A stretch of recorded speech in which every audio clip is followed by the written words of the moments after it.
Bonsoir chers téléspectateurs, Massa El Khir, Azoul Flaoun, bienvenue sur Canal France Algérie. Après l'émission d'hier sur l'émission spéciale sur l'équipe nationale d'Algérie, sur les binationaux, sur Madjer, le coach, le sélectionneur national, ce soir on discutera avec mes deux consultants et deux invités sur le bilan de la Fédération algérienne de football depuis son installation le 20 mars 2017 et à sa tête Kherdine Zetchi, un jeune dirigeant du football national. Ce soir, j'ai l'honneur et le plaisir de recevoir l'un des figures du football national algérien, bien sûr, Farid Lalili, ancien footballeur de l'USM Blida, ancien coach. Il va nous expliquer tout à l'heure. Juste, je vais lui souhaiter la bienvenue. Farid Lalili, bienvenue. Merci d'avoir accepté notre invitation. Merci à vous de m'avoir invité. Ça va me rajeunir de parler un peu de foot. Et puis, venir jusqu'à Saint-Denis, ça me promène. Ça m'a fait une petite promenade de santé. Merci beaucoup. Bienvenue, Farid Lalili. Notre consultant Abdel Bourtache, bienvenue. Ce n'est pas comme hier, ce soir. C'est le bilan de la Fédération algérienne de football. Oui. Merci d'être à l'heure. Merci Mohamed. Je souhaite la bienvenue à nos invités, M. Tazamouche et M. Adili, ainsi qu'à mon confrère Alsri. Merci Rizki Saouli, également merci d'être arrivé à temps pour cette émission spéciale bilan de la Fédération algérienne de football. Merci beaucoup, c'est toujours avec autant de plaisir qu'on se retrouve autour de cette table pour discuter et en même temps saluer les téléspectateurs et tous les invités. Merci. Mohamed Tazamouche, hier vous m'avez plu sur le plan technique. Aujourd'hui, je voudrais bien qu'on en parle bilan, puisque vous êtes un ancien bilan technique, bilan administratif. Merci d'avoir accepté notre invitation pour la deuxième fois. C'est pour moi un plaisir d'être présent pour cette deuxième émission, mais je vous remercie encore de me faire participer à cet échange avec des anciens internationaux, Monsieur Lalili. Merci Mohamed Tazamouche. Monsieur Farid Lalili, un des anciens footballeurs nationaux. Qui est Farid Lalili? Même nous, on vous connaît un petit peu, mais les jeunes, la nouvelle génération, qui est Farid Lalili pour les téléspectateurs de Canal France Algérie? Footballeur, c'est beaucoup dire, parce qu'en fait, j'étais gardien de but, je jouais avec les mains. Donc, et les pieds, bien sûr. Oui, de temps en temps. Voilà. Moi, j'ai fait une carrière assez modeste, mais longue. Et je n'ai connu qu'un club, l'USM Blida, club dans lequel j'ai été licencié. J'avais une licence. D'accord, on a compris. On parle foot, là. J'étais licencié de 63 à 89. Donc, pendant 26 ans, j'ai été joueur, entraîneur de gardien, préparateur physique. J'ai fait un peu tout. J'étais chez moi, dans mon jardin. Voilà. Et vous avez entraîné des... j'ai entraîné l'USMB, toujours, c'est tout. Je suis jamais allé ailleurs. J'étais pas un professionnel. J'étais quelqu'un qui était chez moi, qui travaillait chez moi, dans mon jardin. Pour le plan international, j'ai une carrière assez modeste. J'ai joué dans toutes les équipes nationales, sauf la A. J'ai fait des stages de sélection, mais on m'a jamais retenu. Voilà, en résumé, ce que j'ai fait. Carrière modeste. Comme pour un gardien de but, ça a été toujours tout le temps difficile. On a quand même 2 ou 3 gardiens. Ils ont joué 2 Coupes du Monde, peut-être 2 ou 3. Mais ils n'ont jamais joué un match officiel. Ah ben oui, il y en a beaucoup, c'est des carrières comme ça. Voilà, Harb, Amara par exemple, si je ne me trompe pas. Il y a des gardiens qui n'ont pas joué aucun match officiel. Moi je me contente de ce que j'ai eu, ça aurait pu ne pas exister. Je suis très content de ce que j'ai vécu, j'ai beaucoup de souvenirs, beaucoup d'amis. C'est ça le foot en vérité maintenant, avoir joué ou pas, on oublie de toute façon. Et à Blida, vous avez quand même entraîné... l'actuel entraîneur des gardiens de but, Hannichet, de la sélection nationale A. C'était mon élève, oui, je l'ai pris, il était cadet. Je jouais encore, donc il était cadet, puis il s'entraînait avec moi. En fait, moi, je prenais tous les gardiens du club. Il y en a maintenant qui sont entraîneurs de gardiens. Hakim Sbak, qui réussit très bien. Il était minime à l'époque, il était dans la bande et tout le monde travaillait avec moi. Et Hannichet, je lui ai fait jouer son premier match en première, quand j'entraînais les premières. Donc c'est un peu mon produit. Très bien. On y reviendra tout à l'heure pour les faits marquants, si vous avez un fait qui vous a marqué au football national ou sur les anciens footballeurs de l'équipe d'Algérie. Abdel, on y reviendra bien sûr. Abdel Bourtache, notre consultant, bienvenue. Et est-ce que aujourd'hui vous êtes en forme comme hier ou Tout à fait. De toute façon, on essaie vous êtes d'être déjà prêt pour... on essaie d'être toujours en forme D'accord. pour répondre aux questions des Donc, invités. donc, avant de continuer avec Rizqi et notre invité Mohamed Tazamouche, j'espère, Jazz, est-ce que la rubrique l'effet marquant est prête? Je parle du jingle, bien sûr. Merci, Jazz. Donc, je donne direct la parole à Rizqi Saouli. Quels sont les faits marquants depuis l'installation ou depuis la prise de fonction de Kherdin Zetchi à la tête de la Fédération algérienne de football? L'effet marquant, c'est surtout une question qui se pose. Qu'est-ce qu'on est du projet de la formation au sein des clubs, sur le cahier des charges qu'ils ont été signés pour parler d'un championnat professionnel. Donc, je pense que c'est encore tôt peut-être pour tirer des conclusions, mais au moins pour voir qu'un début, qu'est-ce qui se passe au sein de ces clubs. Mohamed Tazamouche. Je rejoins Rizqi. Aujourd'hui, les entraîneurs, c'est normal, on parle formation et technique et tout. Quel est le cahier des charges sur la formation?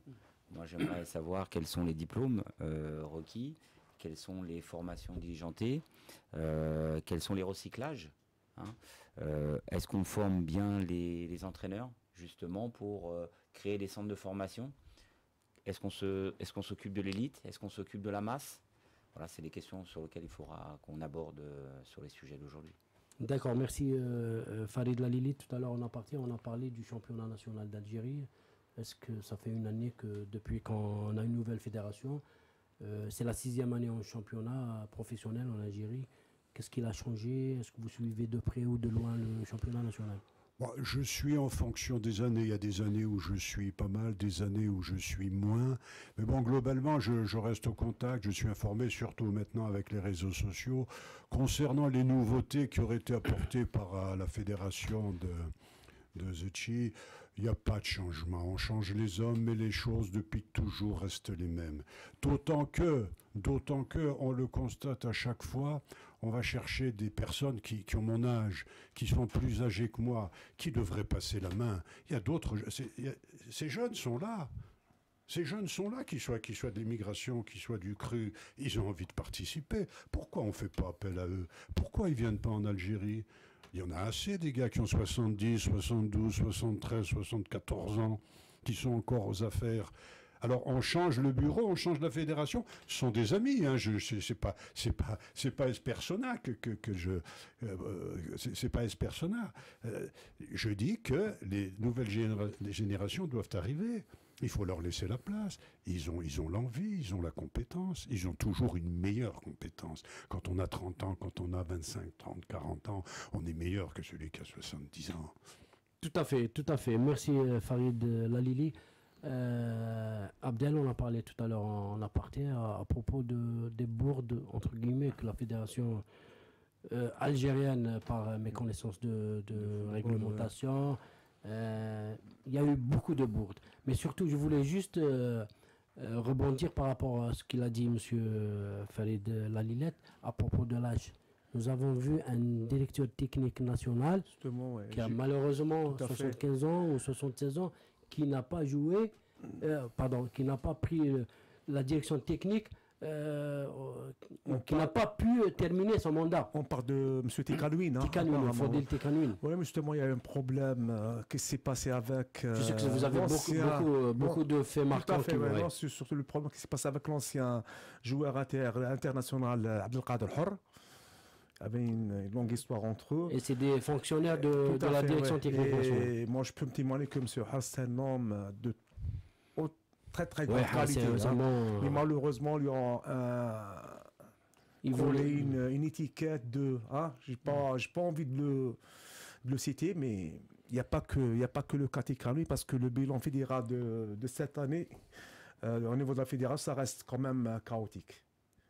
Donc il y a plusieurs points. Moi, j'ai le cas le choix de l'entraîneur à l'époque, Alcaraz, c'est monsieur. On commence d'abord par la première bourde de la fédération. La bourde, non, c'est-à-dire le mauvais casting. Le choix de l'entraîneur. Le choix de l'entraîneur. Kherdin Zetchi aurait choisi seul l'entraîneur. Ce que je disais par rapport à hier, c'est des gens qui choisissent tout seuls.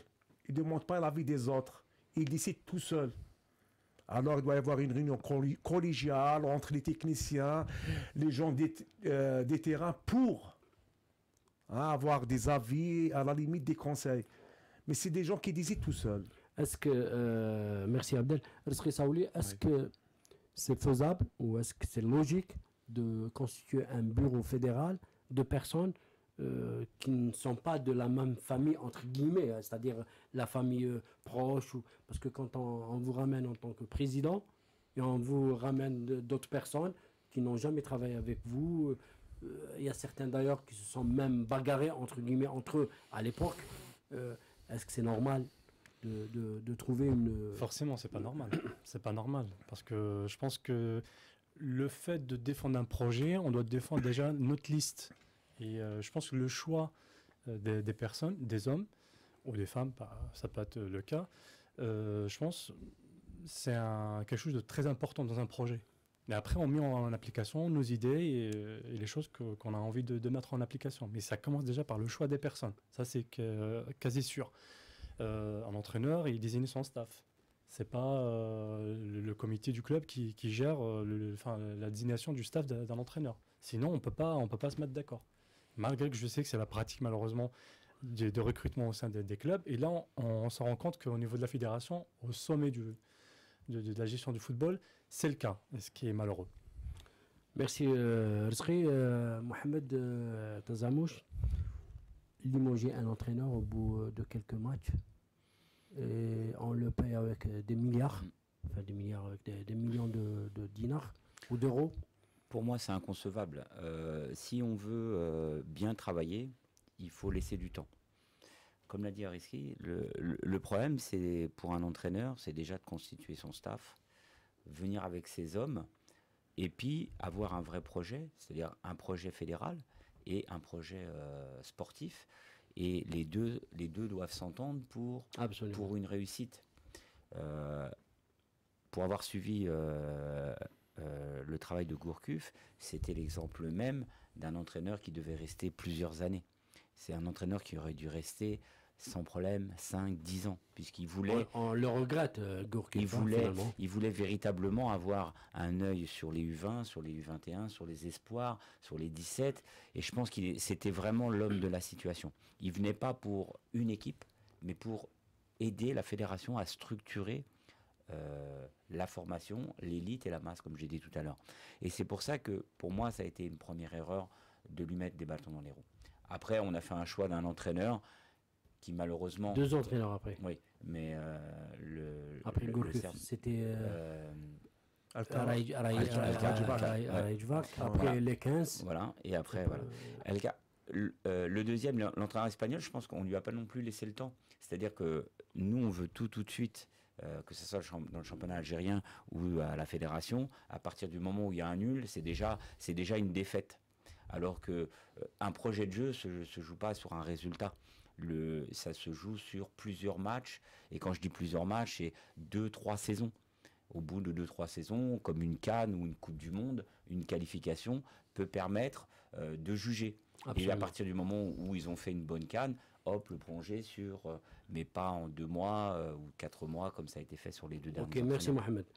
Farid Lalili, la stabilité passe avant tout au niveau de... Moi d'abord, j'ai un principe qui m'est personnel. On n'est pas obligé de me suivre dans ce principe, mais bon, je pourrais l'argumenter éventuellement. Pour moi, l'entraîneur national de l'équipe d'Algérie doit être algérien. Après, absolument. On choisit, quel qu'il soit, algérien. Je suis contre l'entraîneur étranger, je suis contre l'entraîneur qui ne réside pas en Algérie, je suis contre l'entraîneur qui ne soit pas bilingue, je suis contre l'entraîneur qui ne connaît pas le championnat algérien, qui ne connaît pas l'histoire du football algérien. Maintenant, le problème, c'est le problème de la désignation. Désigner qui? Parce que dès lors qu'on désigne quelqu'un, tout le monde est contre. On a désigné Madjar, tout le monde est contre. Pourquoi? Oui, on peut argumenter, vous en avez parlé tout à l'heure, on va pas revenir sur le sujet. Moi, je pense que ce seraient des choses qui devraient se faire dans la transparence, de manière plus démocratique. Pourquoi un président de fédération ou des membres du bureau fédéral, dont on sait pertinemment maintenant que tous n'ont rien à voir avec le football, tous les gens du football ont disparu en Algérie. Bon, moi j'ai 68 ans, il y a des gens, je connais les gens jusqu'à 10 ans en arrière, ils ont tous disparu. Ils ont disparu depuis longtemps. Donc moi je pense qu'on devrait que les candidatures soit public. Qui est candidat pour être entraîneur de l'équipe nationale? Et il devait être désigné à la fois par le bureau fédéral et par ses pairs. De manière collégiale, oui, de manière collégiale, qu'il y ait une unanimité et qu'ils essayent peut-être de travailler ensemble. Moi, c'est sûr que c'est un peu utopique ce que je dis, mais ça nous éviterait ce qu'on est en train de vivre, ce qu'on vit sans arrêt. Des entraîneurs qui restent de 3 mois. Quand notre ami parle de 3 ans, oui, c'est un minimum. 3 ans, là, c'est en mois qu'on parle en Algérie. Et puis d'avoir des entraîneurs qui soient tout de suite fragilisés, parce que quand on parle de Madjer maintenant, c'est fragilisé. Et en se fragilisant, il fragilise l'équipe. Et je pense que c'est le genre de choses dont on ne se relève pas. Merci Farid Lalili. Abdel Bourtache, instabilité totale au niveau de la fédération depuis une année. On a vu le limogeage de El Karaz, on a vu le limogeage ou la démission de Tikanouine. Ensuite, c'était Koussa, l'ex-arbitre international qui a été installé à la tête de la commission fédérale des arbitres. Ensuite, il démissionne. Pourquoi cette instabilité? Non, je pense que le malaise est profond au niveau du sport algérien en général. Même, là on parle du football, mais le sport algérien, ben, si on par exemple parle du handball, c'est la même chose. Tout ce qui ensuite le judo et ainsi de suite, la boxe. Mais au niveau de la fédération, ce qui se passe, c'est que l'ancien bureau a mis vraiment la barre trop haute. Donc ceux qui sont venus juste après, ils veulent soit faire pareil ou détruire ce qu'ils ont, ce que l'ancien bureau a construit. Donc c'est un problème de rivalité entre les deux fédés. Donc si on peut parler par exemple pour l'année dernière de Zatchi au sein de la fédération, moi je parlais d'Alcaraz, le problème de Tikanouine, l'arbitrage, la candidature de Welz Mirli au sein de la Fédération africaine de foot. La Confédération africaine, oui. Le fléau de corruption au sein de l'arbitrage. Tout le monde en parle. Les envahissements de terrain. Donc plus de sécurité sur les stades. Donc où on va comme ça? Merci Abdel. Donc on passera à la... On a déjà consommé 15 minutes. Hein. Donc on doit passer à la deuxième rubrique. Jazz, notre réalisateur, va nous lancer le jingle concernant les Fenech d'ailleurs, pour en parler des joueurs évoluant à l'étranger. Les Fenech d'ailleurs, comme il a dit notre ami Farid Lalili, un Algérien doit jouer en équipe d'Algérie, qu'il soit en Europe, en France, en Algérie. L'essentiel, qu'il possède un passeport et qu'il doit jouer et honorer la convocation de son pays. La Fédération algérienne de football, justement, ça ne fait pas longtemps, a tweeté par le biais de la commission de communication en disant que le joueur algérien évoluant à l'étranger doit prouver, entre guillemets, son nationalisme pour porter le maillot de l'équipe nationale. Un petit mot. C'est absolument ridicule. Absolument ridicule. Qu'est-ce que c'est que le nationalisme d'abord? Il faut parler de citoyenneté, jamais parler de nationalisme. Comme disait François Mitterrand, le nationalisme c'est la guerre. Le nationalisme c'est en vouloir aux voisins. Nous ne sommes pas des nationalistes algériens, nous sommes des citoyens algériens. Et ces enfants sont des citoyens algériens au même titre que les autres. Pourquoi serait-on nationaliste à Indefla et on ne serait pas nationaliste à Tours ou à Rouen ou à Paris? Citoyens. C'est tout à fait ridicule. Et moi, je le sens davantage, parce que moi, je suis un binational d'origine, c'est-à-dire que je suis le fils d'un Arabe et d'une Française, et j'ai vécu ça toute ma vie. Il a fallu toujours que je prouve que j'étais vraiment un Algérien. Et souvent, dans ce genre de débat, quand on met en doute cette algérianité, une algérianité, souvent, pour les gens qu'on évoque, choisie, ça veut dire qu'elle a peut-être plus de valeur que l'algérianité qui est imposée, que l'algérianité qui est naturelle quand elle est choisie. Dire, moi, voilà ce que je peux faire ici, voilà ce que je peux faire là, mais non, je ne le ferai pas. Algérien, Dahleb. Le plus grand exemple, c'est Dahleb. Parce que Dahleb, il a mis en jeu, il a mis en danger sa carrière en venant faire son service national en Algérie, à Blida plus précisément, et en signant au CRB. Moi, j'ai joué J'ai joué contre Dahleb au CRB la 2e année de son service national. Il ne savait plus jouer au foot. Il a eu un énorme mérite de reconstruire sa carrière en France. Alors Dahleb n'était pas un Algérien. Si ceux de maintenant ne le sont pas. Et il faut toujours prouver. Moi, il faut que je prouve. Avec ma tête, dire oui, mais bon, moi je suis ancien fonctionnaire algérien, je suis ancien footballeur algérien, je suis officier de réserve de l'ANP. Il faut le dire, parce que ça ne se voit pas. Ah non, être nationaliste, c'est pas mettre le drapeau. Hein. Parce que les nationalistes, il y en a beaucoup qui mettent le drapeau. Mais on voit toutes les affaires qui existent dans le football, pas plus tard qu'il y a 2 ou 3 jours. Beaucoup d'anciens sélectionneurs qui sont impliqués dans des histoires où il y a beaucoup d'argent. Alors que je suis sûr que ces jeunes qui sont d'ici, qui sont de l'immigration, ils iraient en Algérie travailler avec beaucoup de plaisir pour peu de choses. Merci Farid Lalili. Abdel Bourtache, on a vu même la réaction de Antar Yahya, Bouguera, Ziani, après cette bévue du bureau fédéral. À qui rend service cette polémique? Moi, c'est des choses que je ne veux même pas en parler parce que vraiment ça fait mal au cœur.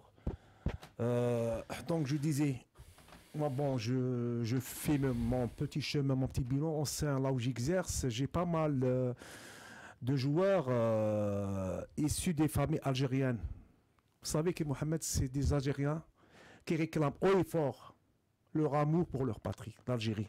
Absolument. Donc moi je vois même des joueurs qui sont ici par d'autres pays, ils préfèrent l'Algérie.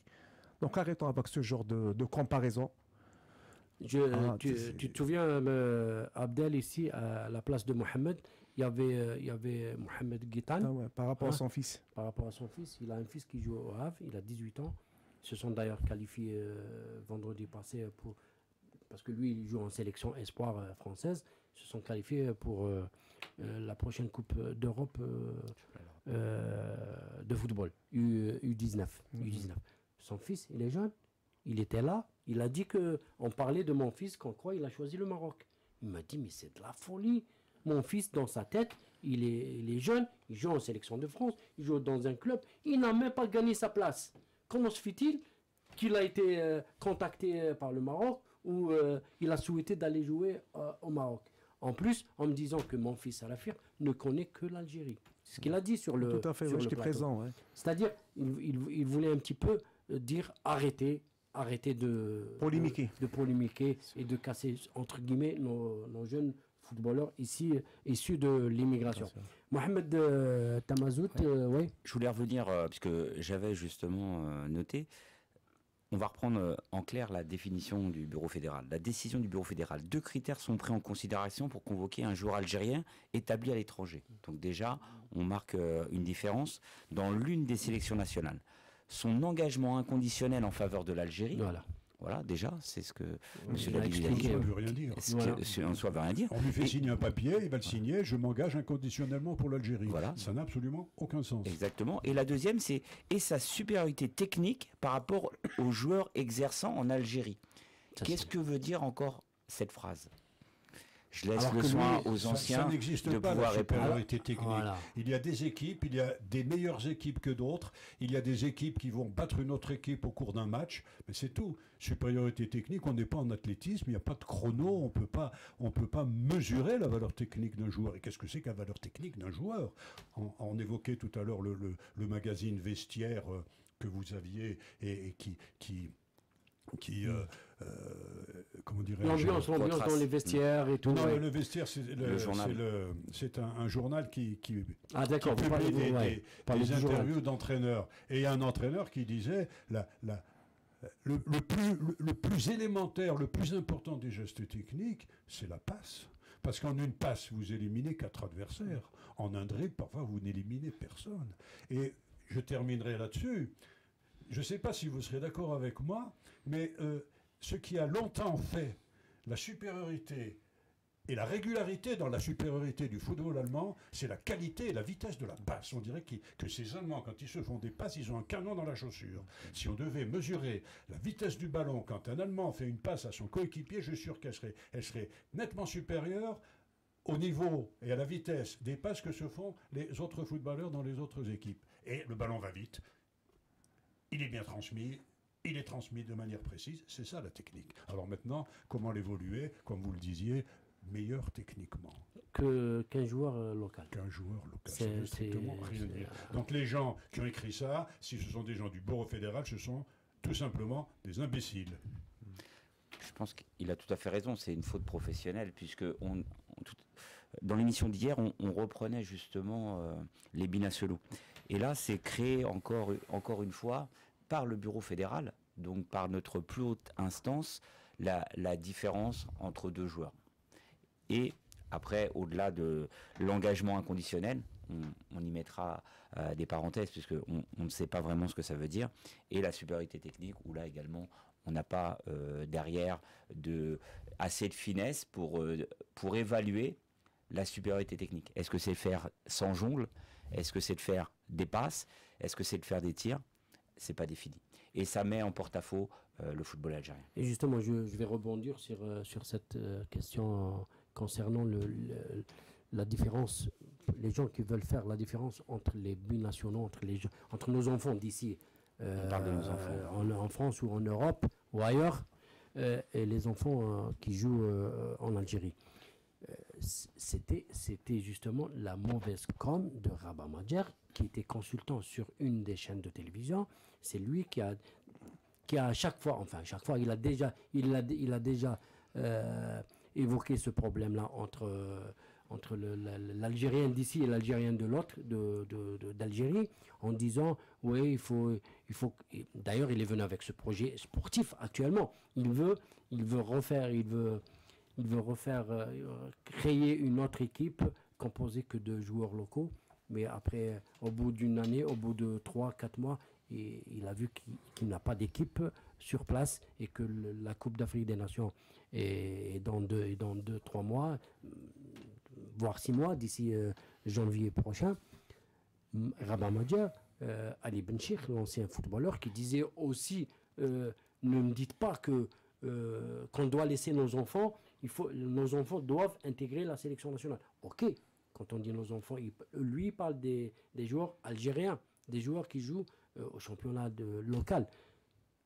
Tout en disant, pour un ancien footballeur comme Ali Benchir, encore cette chaîne de télévision, quand je dis cette scène parce que ça m'a un petit peu touché, en laissant passer une bourde pareille, lorsque Madjer disait ne me dites pas que nos joueurs, nos jeunes joueurs, on va les jeter et on va ramener les jeunes joueurs de l'Europe. Ne me dites pas surtout que les jeunes évoluant à l'étranger sont nos enfants. Ça c'est grave.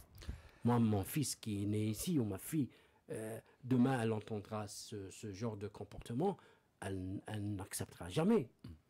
Est-ce qu'ils ne sont pas nos enfants, ils ne sont pas des Algériens. Il faut relativiser tout ça parce que, bon, moi, j'écoute pas trop ces émissions. Il arrive que je les tamponne de temps en temps ou parfois sur les réseaux sociaux.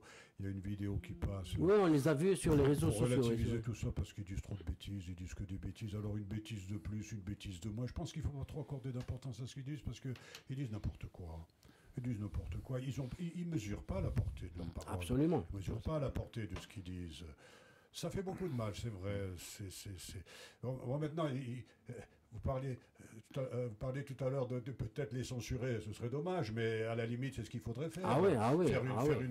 Faire un visionnage, dire écoutez, les gars, vous vous rendez compte de ce que vous êtes en train de dire, ça fait trop mal. On pourrait pas interdire la parole du bureau fédéral. Et là, c'est quand même le bureau fédéral qui prend la parole et qui fait un communiqué. Ah oui, là c'est écrit. Là c'est écrit, c'est le bureau fédéral. Les bêtises qui sont dites à la télé, parce que c'est vrai qu'on les voit trop, ils parlent trop, ils sont un peu manipulés aussi. Bon, et puis il y en a, ils ont besoin de gagner leur vie. Moi je les comprends. Bon, moi c'est des gars que je connais. Ils ont beaucoup donné au foot, ils ont peu reçu, ils travaillent en tant que consultants, ça leur fait gagner leur croûte, mais on devrait les mettre en garde, de ne pas dire trop d'énormités comme celle que vous venez d'évoquer. Ouais, on ne dit pas des choses pareilles. C'est un ancien footballeur quand même, il est mûr et tout. En plus, une autre bourde, un journaliste, un confrère qui disait sur la même chaîne malheureusement que lui, le journaliste, est plus algérien que Mboulhi qui est de mère algérienne et de père congolais. Vous n'avez pas de fromage. Moi, je dis ça parce que c'est quelque chose que j'avais entendu il y a longtemps. Dire t'es 10%, 20%, on n'est pas des 20% de camembert ou 20% de matière grasse. On est où on n'est pas. On est où on n'est pas. C'est tout. Il n'y a pas de pourcentage dans une identité. Moi, je reproche aux intellectuels, hein, parce que si quelqu'un qui n'est pas intellectuel, qui n'a pas un certain niveau, qui qui sont nous les dit, intellectuels? je parle des journalistes. Un journaliste, Oui, bon, il est censé, c'est leur c'est un accorder beaucoup de intellectuel. crédit que Voilà, les traités d'intellectuels. La coïncidence, c'est qu'il a toujours animé la soirée du Ballon d'Or. Voilà, ouais. Il se trouve que le Ballon d'Or était toujours de l'autre côté de la Méditerranée. Enfin, on va dire qu'il jouait en étranger. Ouais, bon, c'était Oui, bien. Adèle. Écoutez, il faut être clair. On fait jouer les locaux, d'accord, mais n'ayons aucune ambition. Dire on va participer. Voilà. Maintenant, si on veut des résultats, il est évident qu'on va chercher les résultats avec les meilleurs. Les meilleurs, on sait où ils sont. Voilà. Merci Farid. Oui, Abdel. Je voulais intervenir. J'aurais souhaité qu'on parle du niveau de championnat respectif et la performance de chaque joueur. Au lieu de polémiquer le niveau X, Y, on prend les deux joueurs, quels qu'ils soient issus de l'immigration. C'est celui qui est là-bas, il est meilleur, c'est lui qui va être Absolument. sélectionné. Absolument. C'est un Algérien. Donc, C'est un voilà, Algérien. Il tout a à un fait. passeport algérien, c'est un Voilà, Algérien. c'est un Algérien pour nous. C'est vraiment de la discrimination. Ah oui, vous évoquiez l'africanisation, c'est ça? Oui, l'Africain. Alors, j'ai trouvé ça assez marrant parce que on disait, oui, on va prendre plus de locaux parce que dans leurs clubs respectifs, Ils jouaient de la Coupe d'Afrique. Ils jouent beaucoup contre des Africains. Ouais, ouais. C'est totalement ridicule. Totalement ridicule parce qu'il fait combien de rencontres contre des Africains?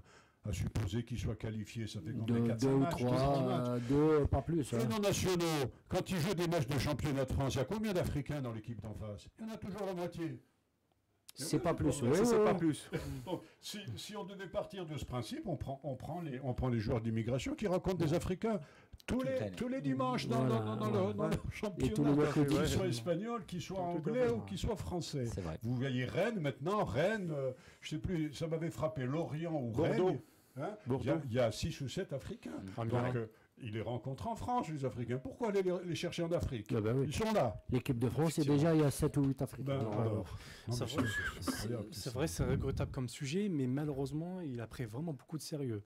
D'ailleurs, Oui, oui. j'aimerais bien que vous m'apportiez un peu plus d'informations, parce que j'ai su qu'il y a une dépôt de plainte qui a été déposée suite aux déclarations de Nordin Koreshi, qui était en défendant les binationaux Par contre rapport à Madjer. Madjer. Ouais. Donc il y a un dépôt de tout à plainte. fait. Ça veut dire de l'autre côté, on répond en dépendant des plaintes. Je trouve ça, c'est À un quel- peu limite À comme quel motif communication. la plainte? À quelle chose? Par rapport, Ah, par rapport à son niveau intellectuel et tout ce qui est diplôme footballistique. Mais Parce qu'il lui, c'est il lui tout- reprochait. Oui, mais c'est non, toute lui l'Algérie qui en reprochait- parlait. Donc Voilà, il faut ouais. déposer à tout le monde. donc lui Déposer plainte reprochait contre qu'il n'a tout pas le de monde. diplôme pour pouvoir exercer le poste de Mais sélectionneur. Je sais pas, moi, quand on aime le football et qu'on aspire au plus haute fonction, pourquoi on n'a pas passé ces diplômes? Il Tout à fait. fallait le faire, je comprends pas, moi, des gens. Moi, si demain on me dit tu entraînes l'équipe nationale, oui, je dis oui, bon, moi, les diplômes, je les ai, ils sont vieux. Mais ils sont pas à jour. Qui sont toujours valables. Et puis on continue à se former, on fait des stages, on va Des dans recyclages, regroupements, ouais, si on oui. aime ça. Si on le fait pas, c'est qu'on n'aime pas ça. Comme chaque métier. Et si on ne l'aime Voilà. pas, je comprends pas pourquoi on cherche à le faire. Oui, Mohamed Tezamout. Non, je veux rebondir justement sur ce qu'on dit. Aujourd'hui, si on prend la formation française, un entraîneur qui passe un diplôme, tous les 4 ans, a une obligation de recyclage. Or, aujourd'hui, en Algérie, pour connaître quelques entraîneurs, il n'y a pas de recyclage. C'est-à-dire que certains ont eu les diplômes sur le tas, parce qu'il y a récemment, ils avaient obligé d'avoir le diplôme de la CAFA. Donc, beaucoup d'entraîneurs se sont présentés au diplôme. Mais après, ils l'ont à vie, sans recyclage. C'est Nordin Koreshi qui disait effectivement, et je pense qu'il est crédible dans son discours, c'est que en France, on passe les diplômes, mais on continue à se former, avec une obligation de se former. Moi-même, au mois de juin, je suis obligé de retourner avec mon diplôme, faire une semaine de stage à Clairefontaine. Quand j'écoutais Nordin Koreshi, souvent il le dit, il parlait des binationaux. Sur le football, mais également en médecine. Quand un médecin qui est né en France et qui doit opérer une personne en Algérie, est-ce qu'on regarde son passeport? Voilà. Est-ce qu'un ingénieur qui doit construire un pont ou quelque chose, on va regarder son passeport? On ne le regarde pas. Pourquoi en football, on doit séparer? Nordin est passé par la sélection. Il a été un grand joueur de football. Je pense que M. Nadidi peut en parler. Il a été un grand joueur de football. Il a joué en France également, où il a été champion de France. Il a été adjoint de la sélection. Je pense que c'est un porte-drapeau pour la jeunesse. Et c'est sur des gens comme ça qu'il faut qu'on s'appuie pour redonner du blason. Monsieur Lalili tout à l'heure disait, il faut un entraîneur algérien. Ça se discute, mais si on doit prendre un entraîneur algérien, il faut qu'il soit confirmé. Il faut qu'il soit confirmé. Hier, on parlait dans l'émission de Rabat Madjer. Pendant 20 ans, il n'a pas entraîné. Donc c'est compliqué. Alors que monsieur Kourouchi sortait d'une superbe Coupe du Monde comme adjoint de monsieur Vaïd. Est-ce que c'était peut-être pas l'homme de la situation? Oui, pourquoi pas, ouais. Des questions qu'on peut se poser. Oui, tout à fait. Avec l'adjoint, la locale, Neguiz, qui semble-t-il a fait un bon travail. Ils ont acquis de l'expérience, ils sont formés, c'est des gars qui sont diplômés, qui ont entraîné dans le championnat national. Parce que je ne pense pas qu'on puisse être exclusivement entraîneur d'une équipe nationale sans être passé par les clubs. Absolument. Vous connaissez, vous, dans le championnat, dans l'histoire du football mondial, un entraîneur qui a été uniquement entraîneur national qui n'a jamais entraîné un club? Ça n'existe pas. Et en France, c'est l'adjoint qui prend toujours la relève. En général. C'est une continuité. Ah, oui. Si tout à l'heure, on parlait de projet. Si on a un projet fédéral et un projet... Si on compare la France, ils ont un projet fédéral. Donc, quand l'entraîneur numéro 1 il partait, c'est souvent le numéro 2 qui prenait. Voilà. Puisque le projet, il doit continuer à vivre. C'est pas au bout de 3-4 mois qu'on doit juger un entraîneur. Si on est logique, M. Kourouchi aurait dû prendre la place. Il formait Neguiz, que je connais bien, qui prenait la place. Neguiz formait quelqu'un qui prenait la place. Et on est dans une continuité et dans un même discours. C'est une stabilité. Stabilité. Or, tout à l'heure, vous avez dit, il y a eu 2 fédérations qui ont détruit l'une de l'autre, alors qu'on a prouvé qu'on n'avait pas. Donc déjà, à la base, on se détruit. Donc comment voulez-vous qu'à la suite, on ne détruise pas le travail de l'autre, en le critiquant en plus? On a un meilleur exemple sur l'adjoint de Klinsmann, qui a continué le travail de Klinsmann et qu'on voit le résultat de la sélection de la Mannschaft en Allemagne. Et ça fait 10 ans qu'il y est. Ça fait 10 ans, oui. Moi, je trouve pas normal aussi que, par exemple, quelqu'un qui a fait l'ISTS, il a fait un bac plus 5, il doit faire un stage pour obtenir la licence CAF A, alors qu'un ancien international, il arrive avec aucune formation, on lui donne l'équivalent de licence CAF A. Et on parle de 732 ou un peu plus d'entraîneurs qui ont eu la licence CAF. Ils sont où? C'est ça le souci. Alors qu'on retrouve au sein des sélections, je parle des sélections jeunes, ne parlons pas de la A, au niveau des sélections de jeunes, on trouve des entraîneurs peut-être qui n'ont pas cette licence CAF A ou B ou C. Donc là, déjà au niveau de la formation, on en a parlé tout à l'heure, au niveau de la formation, ça ne marche pas. Monsieur Lalili parlait du championnat national d'Algérie. Ça ne marche pas si tu n'as pas des centres de formation, si tu n'as pas un suivi. Il y a beaucoup de choses qui rentrent. Allez-y, monsieur Lalili. Ça, on n'y arrivera pas. Hein. Moi, je veux pas être outrancièrement pessimiste, mais on n'y arrivera pas. Hein. Les centres de formation en Algérie, on n'y arrivera pas. Il y aura peut-être 1 ou 2 clubs qui auront une assiette, qui auront les moyens de construire. À supposer que les bâtiments existent, soient construits, il faudra trouver l'encadrement. L'encadrement n'existe pas.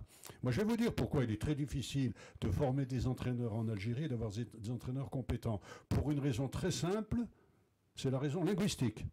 Dès le moment où on veut atteindre un haut niveau, il faut un haut niveau de communication. Et pour avoir un haut niveau de communication, il faut un haut niveau de langue. Or, ce haut niveau de langue, en Algérie en tous les cas, dans le domaine sportif, n'existe plus. Vous ne pouvez pas encadrer un stage et être compris par vos élèves, que ce soit en langue française ou en langue arabe. Je ne parle pas de franc-arabe. Je veux dire en langue française ou en langue arabe. Que vous passiez d'une langue à l'autre, en face de vous, ils n'ont rien compris. Ou 2 ou 3%. Merci Farid. Avant juste, vous gardez votre idée. Juste pour passer à la 3e et l'avant-dernière rubrique, Rave News. Jazz, si le jingle est prêt, merci de nous le balancer.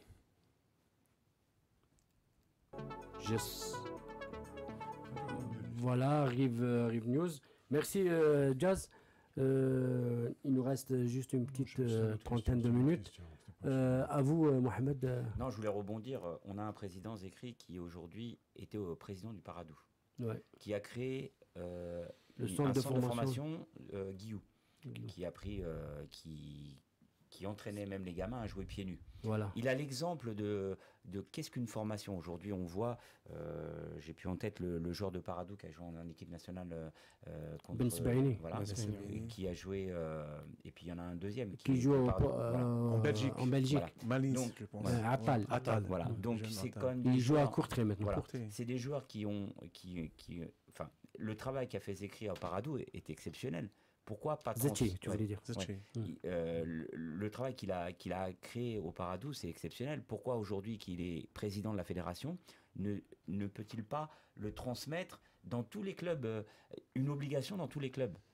Moi, c'est la question que je pose, puisque on parle des locaux. Les locaux, pour avoir le niveau des binationaux, qui s'entraînent 5 fois par semaine et qui ont 7 ou 8 ans de formation, pourquoi on ne peut pas le mettre en France alors que lui l'a mis en place dans son club et que ça a fonctionné, puisqu'aujourd'hui ils sont en première division, ils sont au milieu de tableau, ils ont beaucoup de joueurs à l'étranger.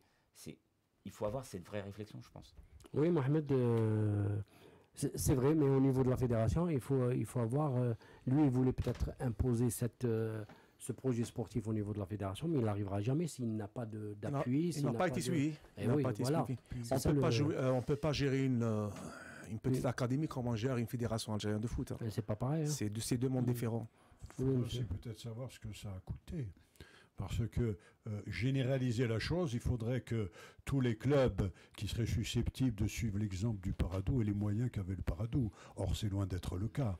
Moi, le problème, c'est ça, justement. Moi, je suis assez souvent à Blida, je descends au stade, parce qu'on a un créneau pour les anciens, on va s'entraîner un petit peu, puis après, il y a les équipes qui viennent s'entraîner, on reste, on regarde. Ils n'ont pas les moyens. À Blida, ils ne pourraient pas faire une école. À Blida, ils arrivent à peine à payer leurs joueurs. D'ailleurs, ce serait peut-être un sujet qu'il faudrait aborder. Tout à fait. Le côté financier. Les payes sont astronomiques, en inadéquation totale avec la production des joueurs. Absolument. Le gros problème, il est là, dire professionnel, c'est bien joli de se gargariser du terme de professionnel. Mais il y a combien d'équipes qui sont professionnelles dans les championnats de première et de deuxième division en Algérie? Il doit plus y en avoir beaucoup. En tous les cas, l'USMB, depuis que le professionnalisme a été institué, il souffre énormément chaque saison. Des masses salariales absolument incroyables. C'est pas normal. Des pays comme ça, dans un pays comme le nôtre. Hein. Vous savez, moi je suis retraité en Algérie. Vous savez combien je touche de retraite? J'ai eu 20 ans. 20 ans en tant que fonctionnaire à la jeunesse et au sport, ensuite à l'éducation nationale. Suite aux événements, les bâtiments des 2 ministères ayant été brûlés, je n'avais plus aucun dossier. Heureusement que j'avais quelques documents que j'avais gardés par devers moi. Vous savez combien je touche de retraite, moi, en Algérie, mensuellement? 9000 dinars. C'est-à-dire même pas un coup fin pour la journée. Même pas un coup fin pour la journée. 50 €. Et voilà, puis quand je vois que des footballeurs touchent 300 millions, bon, moi j'ai refait ma vie, je suis pas malheureux, mais il y a des gens qui sont dans mon cas en Algérie. Vous croyez que c'est normal que des footballeurs, que le niveau qu'on évoque, c'est-à-dire un tout petit niveau, la dernière des payes, c'est 80 ou c'est ça? Minimum, 50 millions, voilà. 100 000 balles, ce serait pas mal, ce serait largement suffisant, mais bon, personne... Ça, ce serait un projet fédéral, mais personne n'y arrive. Mais oui, malheureusement. Rizki Saouli, oui, justement, je voulais... Très honnêtement, je vais un petit peu sortir du cadre, mais je voulais profiter de la présence de notre cher invité, M. Lalali, c'est vrai que ça fait débat sur le choix de sélectionneur, qu'il soit algérien ou étranger, mais moi, ça me fait peut-être partir sur des souvenirs. J'avais 2 ans à l'époque, et je suis un binational né en France en plus, mais quand même... je suis revenu sur l'historique, sur l'année 82, à la Coupe du Monde en Espagne, en sachant que les tours des éliminatoires, c'était avec Rogov. Mais après, chez Sadan, ils étaient 3. Voilà, mais après, on l'a fait passer à côté pour donner l'emblème à Khalef. C'est quoi le secret de ce choix? Ou est-ce que c'est une référence pour notre avenir Écoutez, c'est notre ami tout à l'heure qui évoquait le cas de Koulichi, qui était tout indiqué pour prendre l'équipe nationale avec toutes les compétences, tout l'historique, vraiment, c'était cousu de fil blanc. Ça aurait été très simple. Populaire, s'exprimant bien, bon, il connaît bien le terrain. Il avait tout, quoi, on l'a pas pris. Bon, ben pourquoi? Parce que ça a été une affaire de copinage. Et puis la réponse est la même pour 82. Ça a été une affaire de copinage. Alors le copinage, pourquoi? Parce qu'il y en a un dans la famille qui est bien placé, ou bien qu'il y a une relation d'affaires. Ça n'est que ça. Sinon, les choses se feraient normalement. Donc la réponse est très simple. Trafic d'influence, copinage, benamisme. Maintenant, c'est même plus le benamisme, maintenant c'est l'affairisme. Benamisme, ça allait encore, sans enlever les compétences de Khalaf. Khalaf était un excellent gars, un excellent entraîneur. Mais bon, c'est vrai que c'était assez injuste. C'était assez injuste. C'est vrai, si on revient sur l'énorme travail qu'il a fait au sein des clubs, parce qu'il est passé par plusieurs clubs avant d'arriver à la sélection. C'est juste pour être honnête avec son histoire. Et d'ailleurs, je pense qu'on peut peut-être... Vous savez, même parfois dans le choix des joueurs, à l'époque, je ne veux pas citer de nom, mais il y a des joueurs qui méritaient une immense carrière internationale, qui ont pas joué une minute. Alors qu'il y en a d'autres, parce que c'était l'ancien entraîneur de son club en championnat qui avait l'équipe nationale, il était en équipe nationale et il jouait. Il y en a eu pas mal comme ça. Merci. Farid Lalili. Mohamed, enfin je pose la question à tout le monde. Que faut-il faire pour que l'équipe d'Algérie redevienne comme avant? Vaste programme. C'est une longue... le débat est ouvert. Le débat, je pense qu'il nous faudrait beaucoup de temps. J'insiste, mais je pense qu'il faut en Algérie, il faut qu'on reparte sur la formation. Sur la formation et des joueurs et des éducateurs. Aujourd'hui, que vaut un CAF C, un CAF A, un CAF B en Algérie? Quel est le vrai niveau de formation? Qui fait les formations? Quel est le contenu? À partir du moment où on travaillera sur les entraîneurs, on travaillera sur la jeunesse. Et si on travaille sur la jeunesse, on va travailler sur la masse, bien évidemment, puisqu'il faut d'abord travailler sur la masse pour après trouver une élite compétente pour pouvoir faire des compétitions internationales de nos U17, de nos U19, de nos U20, et de 21 et de nos espoirs. Le mal est vraiment profond au sein du sport algérien, en particulier le football. Moi, je pense qu'il faut laisser les compétences travailler, quelles que soient issues de l'immigration ou nationale. Si on arrive, par exemple, à fusionner les deux, on peut rebondir. Mais pas tout de suite. Moi, je vise pour 5-10 ans minimum. Parce que vraiment, le mal est profond. Ce n'est pas du jour au lendemain qu'on peut relancer le niveau de... Parce que même Madjer disait que pour avoir une équipe nationale issue des locaux, enfin une véritable équipe nationale, il nous faut 5-6 ans. C'est ce qu'il a dit. Donc, vous savez, pour amener un joueur de l'école de football à maturité, il faut davantage. Mais actuellement, je pense qu'il nous faut un entraîneur de renom pour gérer le nombre de joueurs, les joueurs qui sont en place maintenant. D'accord, moi je peux être d'accord avec toi. Mais maintenant que Madjer est nommé sélectionneur national, nous, on n'est pas le bureau fédéral, on ne peut pas appeler à son départ. Quelle est la solution? Peut-on laisser Madjer? On est obligé de le laisser travailler. Mais peut-on lancer un appel aux responsables, à ces responsables, de le recadrer parfois, notamment sur le plan communication. Moi, je dis bien sur le plan communication. Mohamed, je réponds à ta question. Madjer a été nommé, même Gourcuff a été nommé, Alcaraz ont été nommés aussi. Ils ne sont plus là. Oui. Donc le souci, on doit laisser le copinage de côté. Comment dirais-je aussi, le favoritisme, le régionalisme.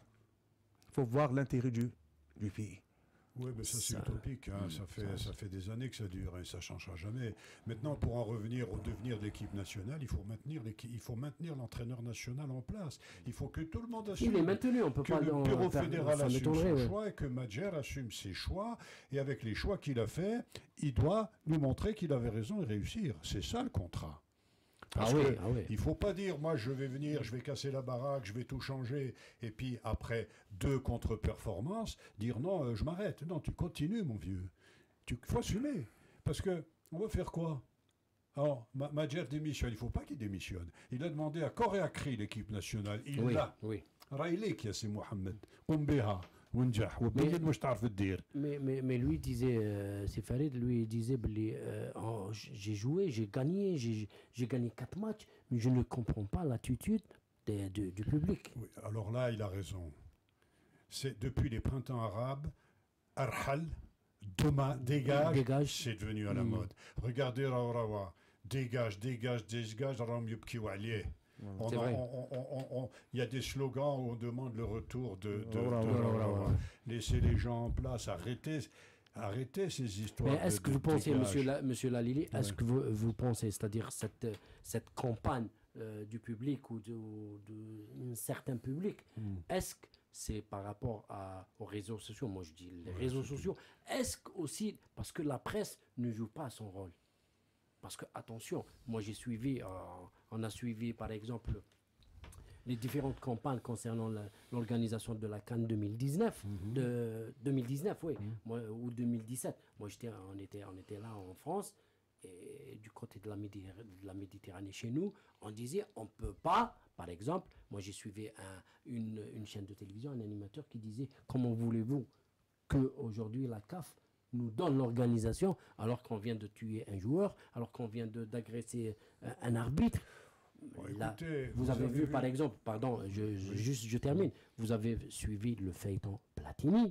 Platini a été licencié de la FIFA, enfin, pas mal de... Mais la presse locale, la presse française, l'a soutenu jusqu'à la dernière minute. Oui, ben c'est un peu devenu un sport national. Hein. J'ai l'impression qu'il y a une espèce de compétition dans la médisance. Plus on dira de mal, plus on sera lu, plus on sera écouté. On respecte plus les gens. Puis bon, je voudrais pas être insultant, mais il faut voir le niveau des journalistes, aussi bien de la presse parlée que de la presse écrite. C'est pas des journalistes. C'est pas des journalistes. Le métier d'un journaliste dans la presse parlée, c'est de parler. Or, quand vous voyez certains plateaux de télé, sportifs en particulier, ils ne savent même pas parler alors que c'est leur métier. On n'a pas de meilleurs journalistes que ça. On n'a pas des gens qui soient capables comme ça de communiquer, puis de manière raisonnable. Merci Farid Lalili, puisqu'on arrive au terme de l'émission. Il nous reste juste une petite rubrique de 3 minutes qui vous sera réservée, bien sûr. Attendez, moi je voudrais dire une chose. Oui. Rabah Madjer, on lui doit le respect. Hein, c'est un immense joueur qui nous a tous fait vibrer, aussi toutes les générations. Hein. Bon, maintenant, il est dans la difficulté. Il faut pas lui tirer dessus. Il ne faut pas l'écraser. Bon, c'est vrai qu'il n'est pas bon en communication. C'est peut-être là sa seule erreur. Moi, je ne le connais pas personnellement. J'ai 10 ans de plus que lui. Mais c'est peut-être un charmant garçon. Il a peut-être beaucoup de qualités. Il a voulu s'investir. Il a peut-être... pas pris le bon aiguillage au bon moment, mais il peut se refaire. Il faut l'aider, il ne faut pas l'insulter, il faut le respecter. Farid Lalili, l'aider, je pense qui est le sélectionneur national. Si on veut bien l'aider, c'est de ne pas l'insulter, c'est de le laisser tranquille. C'est vrai qu'on dit que Rabah Madjer n'a pas de diplôme, n'a pas d'expérience, n'a pas de... Plusieurs. Il a de l'expérience. Il a peut-être des diplômes, c'est peut-être pas les diplômes habituels. Et ils ont dit qu'ils n'ont pas de diplôme. Moi, oui, mais c'est quelqu'un du football. Quand on dit l'expérience, c'est le terrain. Ils sont là, les 3 entraîneurs. Oui, c'est vrai, mais bon. Espérons, moi, je lance... Il est là en tous les cas. Il faut qu'il continue. Moi, je lance un appel, comme l'appel de Farid Lalili, de laisser Madjer travailler. Le résultat parlera de lui-même. Ben rappelez-vous Aimé Jacquet en 98. Je sais. On a tout dit. Oui, je sais. Mais Jazz, je sais qu'on arrive déjà au terme de l'émission. Juste lancez-nous le jingle de C'est à vous avec Monsieur Lalili Farid. Monsieur Farid Lalili, 2 ou 3 questions. Vous êtes avec ou contre Madjer? Moi, je suis avec Madjer. Pourquoi je suis contre Madjer? Je suis avec l'équipe nationale, je suis avec l'entraîneur de l'équipe nationale, quel qu'il soit. Je préfère que ce soit un Algérien. Madjer est algérien, c'est un ancien immense joueur. Je ne le connais pas personnellement. On a relevé, tous autant que nous sommes ici autour de cette table, des déficits en communication. Il faut qu'il fasse un effort dans ce domaine, il faut qu'il se fasse conseiller. Il y a des métiers pour ça. Très bien. Monsieur Farid Lalili, vous êtes pour le retour de Mohamed Raourawa? Oui ou non? Je ne sais pas d'avis là-dessus. Moi, je respecte les deux personnes. Non, on ne parle pas de revenir, c'est-à-dire prendre la place de Zetchi, non. Oui. Non. Moi, je dis que s'il y a des bonnes volontés qui ont envie de travailler pour le pays, toutes sont les bienvenues. Très bien. Moi-même, si on faisait appel à moi, j'irais faire quoi que ce soit, et je le précise, bénévolement. Merci. Vous regrettiez de ne pas quitter Blida pour un autre club? C'est-à-dire quand j'étais joueur. Ouais, joueur, oui, bien sûr. Oh, moi j'étais chez moi, Blida. Regardez, je vais vous dire un truc. Peut-être que techniquement, j'y aurais gagné. Je dis peut-être, parce que ça peut être le contraire aussi. J'aurais gagné à aller jouer dans un plus grand club, profiter des performances de cet autre club. Mais je vais vous dire une chose. J'ai 68 ans. J'ai arrêté à l'USMB en 89. J'ai commencé en 1963. J'ai pas fait une grande carrière. On ne gagnait pas d'argent à l'époque, donc bien entendu, je n'ai pas gagné d'argent. Mais venez avec moi vous promener à Blida et vous verrez que j'ai raison de jamais quitter Blida. Maintenant, je vous y invite. Venez à C4 avec moi, on ira faire le marché à Blida et vous verrez tout ce que je n'ai pas gagné en carrière et que je n'ai pas gagné en pognon, eh ben, je le gagne maintenant en amitié, en fraternité, toujours. Je ne m'en doute pas, monsieur Farid Lalili. Je vous remercie d'avoir accepté notre invitation. Très sympa, et j'espère vous revoir une autre fois avec moi, nous. Je suis très à votre disposition. Ça d'accord, m'a fait très bien. plaisir de voir des gens de parler foot, parce que vous savez, à mon âge, surtout en région parisienne où il fait mauvais, on ne sort plus beaucoup de la maison. Farid, alors sortez-moi, je viens. Farid Lalili a un message. Un message, si vous avez un message à lancer, juste pour faire le tour de... Moi, un message, c'est très simple. Moi, je suis un homme de dialogue, de rassemblement. J'aimerais que tout le monde aille dans la même direction. Arrêtez de vous tirer dans les pattes. Tout le monde a quelque chose à apporter. Très bien. Merci Farid Lalili. Abdel Bourtache. Oui, mon mot, c'est vive l'Algérie. Très bien. Mohamed... J'ai un petit mot pour les entraîneurs. Moi, je pense qu'il y a beaucoup de compétences en France, des entraîneurs qui voudraient entraîner en Algérie. J'ai quelques exemples, l'entraîneur de Montfermeil, l'entraîneur de Drancy, l'entraîneur de Meaux, qui sont comme moi des passionnés, qui aimeraient même entraîner en Algérie, mais on n'a pas d'ouverture et c'est compliqué, alors que en citant ces 3 entraîneurs, il y a énormément de compétences. Merci. Saouli. Oui, c'est peut-être... Au résumé de ce qui a été évoqué, je pense que le mot que tout le monde peut apporter, c'est vraiment le message vraiment à transmettre. Merci à mes invités. Il n'y a pas plus de nationalisme que ces belles paroles. De citoyenneté. De citoyenneté que ces belles paroles. Et de passion. Mes chers téléspectateurs, je pense... je souhaiterais que l'équipe d'Algérie redevienne comme avant, ou peut-être mieux. Et je dirais... oui, pour le rassemblement, comme a dit notre Farid Lalili. Mes chers téléspectateurs, je vous donne rendez-vous la semaine prochaine. Je vous dis bonne soirée, restez branchés sur Canal France Algérie et à très bientôt.